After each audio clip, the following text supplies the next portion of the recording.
me paraît très intéressante, puisque ça impliquerait que ranger permettrait de clarifier son esprit, et ça permettrait aussi de se défocaliser de tous nos soucis du quotidien. Ce n'est pas rare que certains de mes patients se mettent tout à coup à ranger soit une pièce bien précise, soit pourquoi pas leur logement entier, à un moment de la thérapie, à un moment un peu clé ou à un moment où il y a une étape qui se passe. Et souvent ce qu'ils en retirent, c'est un grand sentiment de mieux-être et aussi un sentiment de satisfaction. Dans les stades de développement de l'enfant, on repère cette notion de classification. La classification, c'est la capacité de regrouper des objets par ensemble via des propriétés communes. Elles peuvent être concrètes, la grandeur par exemple, ou la couleur, ou plus abstraites.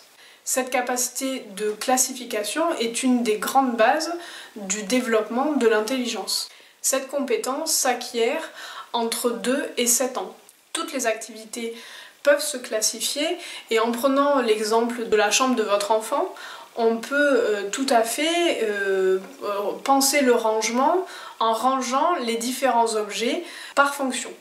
Plus concrètement, vous pouvez prendre une grande boîte pour les jeux graphiques par exemple, et dans cette grande boîte, d'un côté il y a toutes les feuilles, différentes couleurs, différentes tailles, et puis dans un sachet à côté il peut y avoir tous les outils scripteurs. Dans ce sachet il peut y avoir plusieurs petits sachets pour différencier les crayons de couleur, les feutres, les pastels par exemple.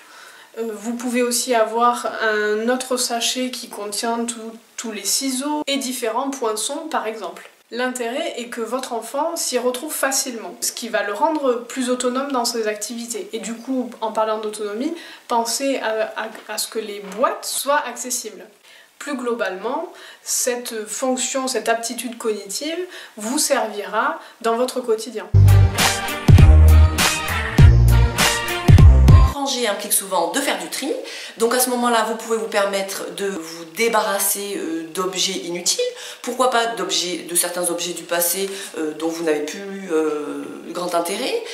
Ça peut aussi vous permettre en triant de retomber sur des choses que vous aviez oubliées et vous permettre du coup de vous remémorer des souvenirs. Votre chez vous sera alors désencombré, ce qui peut vous aider à vous recentrer sur l'essentiel.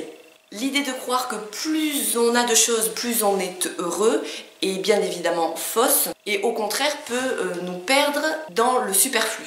Pour finir, il n'y a pas de méthode particulière de rangement, il n'y a pas une bonne méthode, puisque si jamais on demandait à 3 personnes de ranger la même pièce, il y aurait 3 méthodes de rangement différentes. Ce qui compte donc, ce n'est pas forcément le résultat final du rangement, c'est plutôt l'action de ranger.